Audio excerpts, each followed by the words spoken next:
You know that feeling when a conversation ends, but your mind doesn't? Hours, or even days after it's over, you're still replaying every moment. You go back and forth in your head thinking, I wish I had said this. Or, what did they really mean by that? Or even, did what I said sound wrong? It feels like the conversation keeps living inside your mind long after it's gone. In this video, we're going to explore why your brain does this and how to break the replay loop so it stops taking over your thoughts. Let's start with what is really happening in those moments after a conversation. You're on your way home or scrolling your phone when suddenly a line from that conversation pops back into your mind. You hear what you said. You imagine how it sounded. You picture the other person's face, and without deciding to, you hit the mental replay button again and again. On the surface, it looks like you're just overthinking what you said, but underneath, something deeper is happening. Your brain is running a social safety check. Humans are wired to care deeply about how we come across to others. For most of our evolutionary history, being accepted by the group was tied to survival. So your brain treats social interactions like high-stakes events, even when the topic is small. When you replay conversations, your mind isn't trying to torture you. It's trying to answer one big question. Did I just create a problem for myself? Now let's look at how this turns into a loop that feels impossible to stop. The loop often starts with a tiny burst of uncertainty. Maybe their tone changed slightly. Maybe their reaction didn't match what you expected. Something felt a little off, but you couldn't label it clearly. When the situation is unclear, your mind does what it always does with unclear situations. It fills in the gaps with a possible threat. So the inner dialogue begins. Did that sound stupid? Did I overshare? Did I make them uncomfortable? Your brain starts scanning for mistakes, almost like reviewing a recording frame by frame. For a moment, replay gives you a sense of control.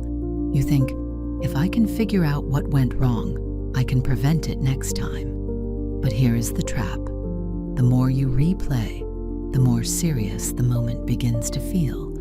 A small, ordinary moment slowly turns into something that feels like a real problem. Your anxiety rises, and that anxiety fuels even more replay.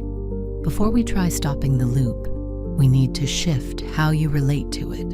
Most people respond to replay with self-attack. Why am I like this? Other people don't obsess like this. But that reaction just adds shame on top of anxiety. So the first tool is simple. Name what is happening and normalize it. Instead of thinking, what is wrong with me? Try saying, my brain is replaying the conversation to check if I'm socially safe. This labels the replay as a safety behavior, not a flaw. And that shift moves you from being inside the replay to observing it from the outside. When you're observing, you have more room to choose what to do next. Now let's make this practical. When your mind is replaying something, telling yourself to stop thinking about it rarely works. Pushing the thoughts away usually makes them rebound even harder. So instead of fighting the replay, you contain it.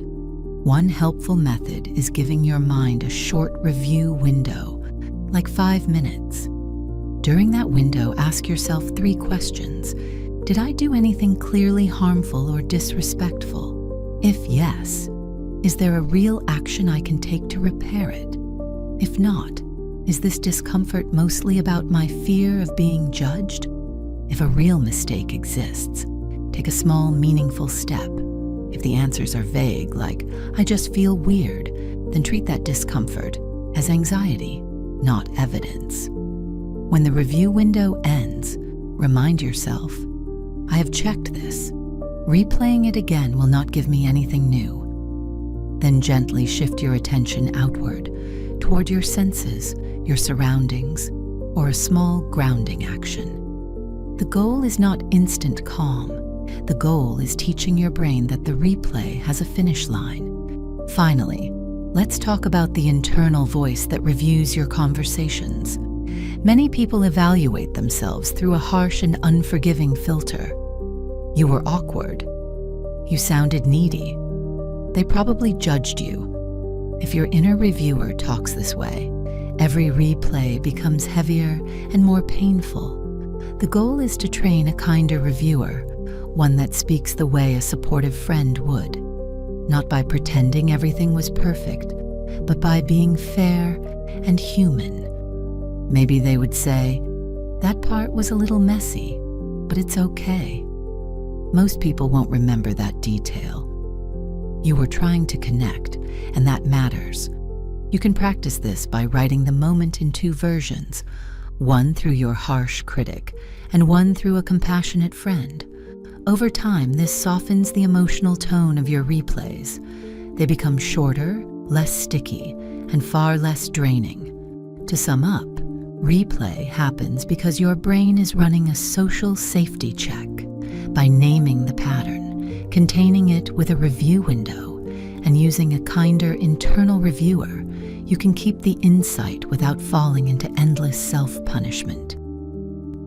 If this helped you understand your mind a little better, feel free to save the video, revisit the tools, or share it with someone who also gets stuck replaying conversations.